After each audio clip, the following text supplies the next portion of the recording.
Engagement, Muriel Réus. Bonjour Muriel. Bonjour Jean-Marie. S'engager contre la charge mentale des étudiants, c'est ce dont on va parler aujourd'hui avec votre invitée, la journaliste et scénariste Catherine Rambert. C'est une cause qui vous tient à cœur, Muriel. Oui, énormément. En France, les études de l'Observatoire de la vie étudiante révèlent que 30% des jeunes en études supérieures souffrent d'anxiété et que 20% présentent des symptômes dépressifs. Des chiffres alarmants qui illustrent l'ampleur de la détresse psychologique chez les étudiants. Des troubles exacerbés par des parcours académiques exigeants, en particulier dans les classes préparatoires, où la compétition et le rythme intense laissent peu de place au repos et au recul. En comparaison, certains pays européens comme les Pays-Bas et l'Allemagne, avec des systèmes éducatifs plus souples et moins élitistes, observent des taux de troubles mentaux plus faibles chez les jeunes. Dans ces pays, les étudiants peuvent se former à leur rythme, la pression n'est pas associée à un parcours académique unique, comme en France, où l'accès aux grandes écoles et la validation de diplômes prestigieux restent encore largement perçus comme les seuls chemins vers la réussite professionnelle. Et à cette pression académique s'ajoute souvent celle exercée par les familles. Selon l'INSEE, 70% des parents espèrent que leurs enfants atteindront des niveaux de formation supérieurs aux leurs. Cette exigence limite les choix des jeunes, souvent enfermés dans des trajectoires, éloignés de leurs véritables souhaits, de leurs aspirations.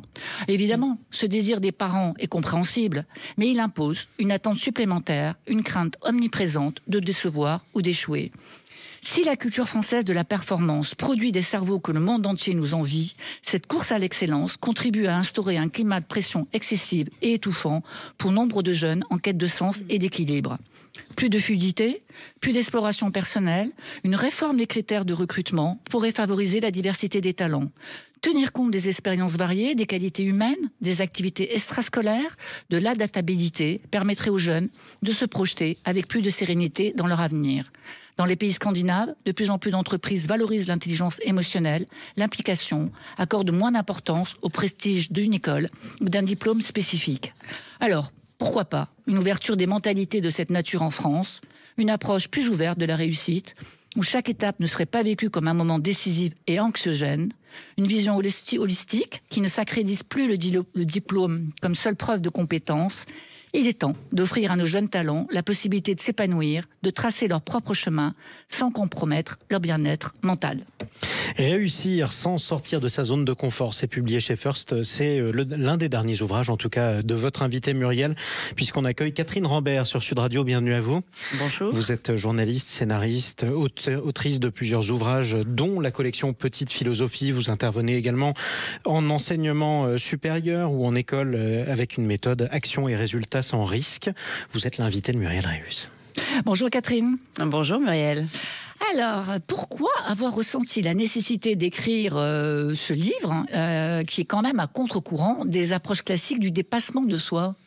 Eh bien, comme vous l'avez dit dans votre billet d'introduction, j'ai pris conscience de l'énorme pression que subissaient les jeunes. Il se trouve qu'en effet, je suis journaliste et j'interviens régulièrement dans des écoles d'enseignement supérieur où j'enseigne à la fois un peu de développement personnel et puis je travaille aussi sur les médias à des jeunes étudiants qui ont entre bac plus 4 et bac plus 5. Donc ce sont des étudiants sérieux qui ont accompli un parcours universitaire satisfaisant et qui ont tous les atouts pour rentrer dans le monde du travail. Et j'ai découvert que ces étudiants, comme vous le disiez, sont très angoissés et très inquiets sur leur avenir, sur le monde tel qu'il est aujourd'hui, et notamment sur leur propre épanouissement. Et j'ai réalisé, c'est grâce à eux que j'ai réalisé, parce que dans mes interventions, je les challenge sur ce qu'ils veulent être, sur leurs challenges, leurs envies, qu'ils ont de grandes peurs. Et souvent, revenaient dans leurs phrases, ah, je devrais faire ça pour arriver à mon objectif, je devrais sortir de ma zone de confort. Et lorsqu'ils disent cela, vous savez, quand on s'adresse à des gens, il y a le verbal, hein, c'est-à-dire ce que je vous dis, il y a le non-verbal et le paraverbal. Et ils ont un langage non-verbal et paraverbal, c'est-à-dire à la fois dans leur intonation de voix, dans le souffle qu'ils ont, dans la gestuelle, ils ont une intonation paraverbale et non-verbale qui trahit une grande angoisse. Et c'est comme ça que j'ai travaillé sur ce principe de zone de confort, parce que cette injonction « sors de ta zone de confort pour réussir », eh bien, c'est une croyance limitante. Vous savez ce que c'est qu'une croyance limitante ? C'est quelque chose à quoi on croit, sans l'avoir vérifié. C'est-à-dire que c'est culturel, on vous a éduqué à sortir de ta zone de confort, il faut que tu fasses des efforts, que tu te mettes en danger. Donc on le tient pour vrai et quand on le fait pas, on est culpabilisé. Alors, c'est quoi cette zone de confort? Est-ce que c'est avant tout une zone de confiance et de compétence ou c'est un espace sécurisant où on peut se ressourcer? Comment vous définissez la zone de confort? C'est exactement ce que vous avez dit, c'est un espace sécurisant de compétence et de confiance. Et quand on nous dit sors de ta zone de confort, ça veut dire qu'on nous invite à nous mettre en danger. C'est une imposture? C'est en tout cas une posture totalement dépassée. Cette notion-là de sortir de sa zone de confort, elle a été créée au début du siècle dernier, dans les années 1930 ou 40, à l'époque où le monde était simple et binaire. Et à l'époque, sortir de sa zone de confort, ça voulait peut-être dire, tiens, change de métier. Mais aujourd'hui, on fait que ça, changer de métier, changer d'entreprise. Ça voulait dire, tiens, change de ville, va habiter ailleurs. Mais aujourd'hui, on fait que ça. On vit dans un monde VUCA, volatile, incertain en anglais, complexe et ambigu, qui fait peur aux jeunes, et leur proposer de se mettre encore plus en danger, ça leur procure un stress terrible. Et quand je leur dis, plutôt que de sortir de ta zone de confort, si tu l'élargissais, eh bien on retrouve une sérénité. Oui, alors c'est ce que j'allais vous demander. Comment ils réagissent à ce discours ? Ils sont très soulagés. Franchement, on leur dit tous les jours, tu dois être le meilleur, tu dois être le plus fort, tu dois réussir. Il est hors de question que tu ne réussisses pas tes diplômes. La vie est assez difficile comme cela. Alors, avec ce discours qui est un peu à contrario de ce qu'on leur enseigne, comment réagissent-ils ? Ils réagissent très bien parce qu'ils réalisent que cette injonction, en fait, les paralyse. Et quand tu leur expliques, je leur explique qu'ils ont toutes les ressources en eux-mêmes, dans leur zone de confort pour progresser, et qu'il faut activer à la fois les compétences que l'on a. D'ailleurs, il faut savoir qu'on a fortement, surtout quand on est jeune, on est fortement tenté de dévaloriser nos propres compétences. C'est-à-dire qu'on dit, oh ben non, mais je sais faire ça, mais ça sert à rien. Mais non, liste tes compétences, sur quoi tu peux appuyer pour progresser. Et quand je leur dis, mais c'est pas la peine, il faut juste que tu actives tes ressources personnelles et tes compétences.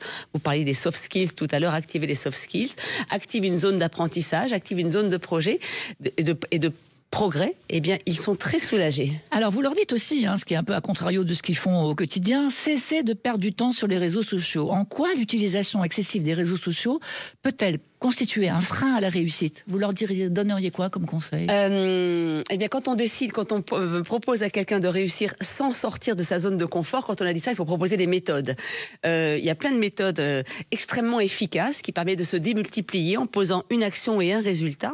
Effectivement, il y a plusieurs conseils que je leur donne. Le premier, oui, c'est d'arrêter de procrastiner sur les réseaux sociaux en perdant du temps, parce que la procrastination, c'est une peur. Quand on procrastine, ce qu'on ne veut pas y aller, c'est qu'on a peur de l'obstacle. Donc, il faut savoir, dès qu'on procrastine, pourquoi on n'y va pas. Et se réfugier sur les réseaux sociaux est parfois un refuge. Je leur explique aussi qu'il y a des tas de méthodes. Il y en a une que j'aime beaucoup, qui est la méthode Kaizen. C'est une méthode chinoise. Des petits pas. La méthode du pas à pas. Et c'est une méthode de changement en douceur. Et le changement en douceur, plutôt que l'injonction de sortir de sa zone de confort, le cerveau enregistre la méthode douce. Il comprend quand vous lui dites fais un pas vers ça, construis ton projet et progresse. Et je leur apprends aussi une technique que j'aime beaucoup, c'est à déplier le temps. Savez-vous, chère Muriel, que quand on programme sa journée, quand on la séquence, eh bien, elle paraît bien plus longue que quand on se lève et qu'on ne sait pas ce qu'on va faire. Ça, je vais l'appliquer, parce que moi, je trouve que les journées sont beaucoup trop courtes. Eh bien, vous allez le déplier. Je leur explique ceci. Je leur parle aussi de la méthode SMART. Oui. La méthode SMART, ça consiste à définir un objectif qui est bon pour soi. Coachs. Exactement, qui est bon pour soi. Parce que aussi les jeunes, vous le disiez également dans votre billet, ils ont tendance à vouloir faire plaisir. Ils ont un driver dans l'analyse transactionnelle. On dit qu'ils ont des drivers. Fais plaisir à tes parents, fais plaisir à tes professeurs. Donc là, je les renvoie à ce qui leur fait plaisir à eux, pour qu'ils se développent eux-mêmes. D'ailleurs, je leur dis, quand je me présente à eux, je leur dis, vous n'êtes pas à l'âge où vous réduisez tout au possible, vous êtes à l'âge de vous déployer, où tout est possible. Vous avez toute la vie après pour renier sur vos objectifs et vos ambitions. Alors, et le early morning, se lever tôt pour démarrer la journée de manière productive, ça, vous le recommandez aussi. Alors, quand on est étudiant, peut-être parfois jeune parent, c'est pas si facile que ça, le early morning. Alors, il y a tellement de méthodes pour évoluer en douceur, en restant dans sa zone de confort et sans se mettre en danger, que j'en propose une quinzaine dans mon livre. Le early morning, en effet, quand on est jeune parent, c'est peut-être compliqué, mais par contre, c'est une méthode redoutablement efficace que moi, j'applique personnellement personnellement. Je me lève tous les jours entre 5h30 et 6h. Bravo. Et la journée paraît tellement longue et tellement... et comme moi, je parlais de déplier le temps, et on a tellement de choses à faire et tellement de ressources dans ce temps-là. Et je les invite aussi à se trouver des créneaux pour eux et à s'aménager du temps. Je leur dis aussi un truc très juste. Ils ont tendance à se perdre dans des contextes qui ne sont pas les leurs. Je leur dis, attention, sois maître de ton navire, mais pas de l'océan. Voilà, progresse-toi pas à pas et ne cherche pas des excuses, ne regarde pas le contexte. Donc on revient sur le Kaizen un peu. Et puis alors, il y a aussi cette notion qu'on a beaucoup de mal à appliquer, étudiant ou pas d'ailleurs, c'est cette question entre le prioritaire et l'urgent. C'est une distinction pas si évidente. Pourquoi est-ce que c'est utile de différencier ces deux notions et quels conseils pour ne pas se laisser submerger par ce qu'on considère comme étant des urgences au quotidien ? Alors, c'est vrai que c'est un dilemme de choisir ce qui est prioritaire et ce qui est urgent. Il y a une méthode très simple que je détaille dans mon livre, très très simple, ça s'appelle la matrice d'Eisenhower. Le fameux général Eisenhower, qui avait mis cette matrice au point pour distinguer l'urgent de l'important, du très urgent du pas important. Et quand on place ce qu'on a à faire dans ces cases-là, eh bien, on sait immédiatement gérer nos priorités. Le principal fait que l'on échoue, qu'on n'arrive pas à atteindre nos objectifs, c'est parce qu'on ne sait pas prioriser nos urgences et ce qui est urgent est important. Donc, je leur explique aussi qu'il faut poser des actes et qu'il faut progresser pas à pas et qu'il faut commencer et finir ce que l'on a commencé. Parce qu'on est très fort en général pour commencer, mais jamais pour finir. Et alors, vous dites aussi qu'il faut absolument sortir du triangle dramatique des excuses. Vous avez identifié 3 grandes catégories d'excuses. Ce n'est pas le bon moment, ce n'est pas ma faute, ça on l'entend très souvent, ou je n'ai pas eu de chance. Ces comportements, ce sont des obstacles à l'épanouissement. Alors, comment on se libère de cela ? On se libère de ça en se responsabilisant. C'est-à-dire quand on dit c'est pas ma faute, c'était pas le moment, j'ai pas eu de chance, ce sont des excuses pratiques et faciles pour se dédouaner de nos propres responsabilités.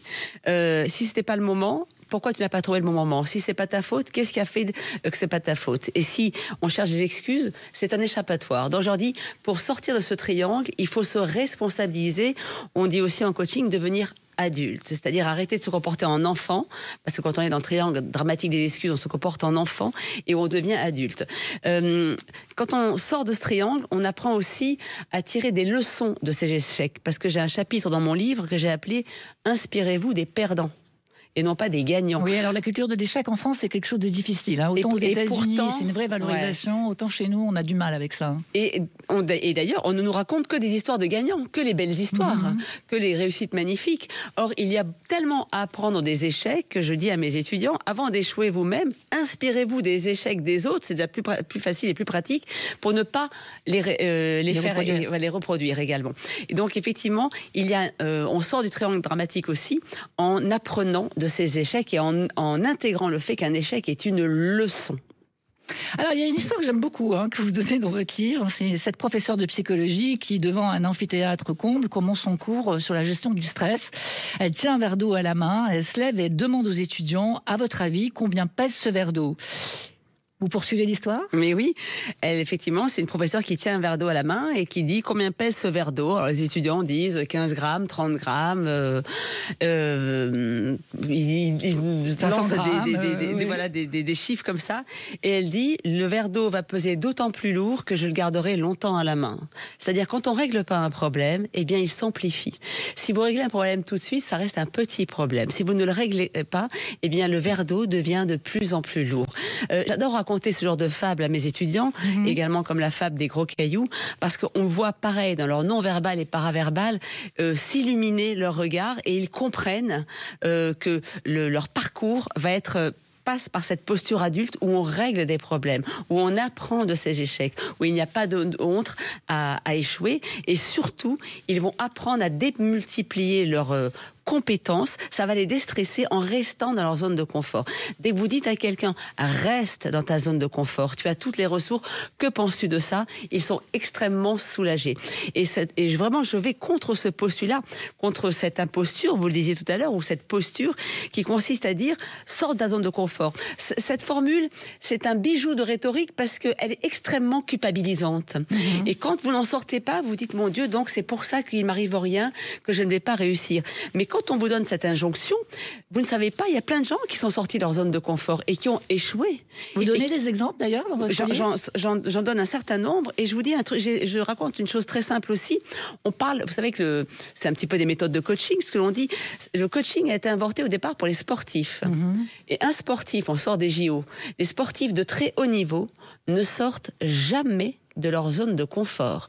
Un sportif qui sort de sa zone de confort échoue, se blesse et ne peut pas réussir. Un sportif, il ne fait que élargir sa zone de confort en s'entraînant chaque jour un peu plus, en se musclant, en faisant les exercices, mais il ne sort jamais de sa zone de confort. Donc, quand on vous dit « sors de ta zone de confort », n'ayez pas peur de dire « non, je ne vais pas en sortir, je vais me contenter de l'élargir, ça va être beaucoup plus efficace ». Oui, une autre façon de dire, ça serait capitaliser sur vos atouts et pas sur vos défaillances ou pas sur vos faiblesses. C'est à peu près... Exactement. Ça ressemble aussi au phénomène de la zone de confort. Exactement. Et ça donne aussi beaucoup de confiance à ces jeunes qui ont beaucoup de pression, comme vous le disiez, qui ont la pression de réussir leur vie, de trouver un travail, de répondre aux attentes de leurs parents, de leurs professeurs, de leurs propres injonctions. Et donc, ça les soulage et ça les décontracte beaucoup de comprendre qu'ils ont toutes les ressources en eux-mêmes et qu'il faut qu'ils arrêtent de ne pas se faire confiance. Nous arrivons à la fin de cet entretien et je vous remercie, Catherine, d'avoir passé ce moment avec nous. Merci à vous, Catherine Rambert. Réussir sans sortir de sa zone de confort, c'est publié chez First. C'est votre dernier ouvrage. On vous dit à bientôt sur Sud Radio. Merci. Puis à bientôt également, ma chère Muriel. Vous revenez dimanche prochain. Absolument. À dimanche prochain, Jean-Marie. Sud Radio, le grand matin week-end, la force de l'engagement. Muriel Réus. Avec AGP, association d'assurés engagés et responsables.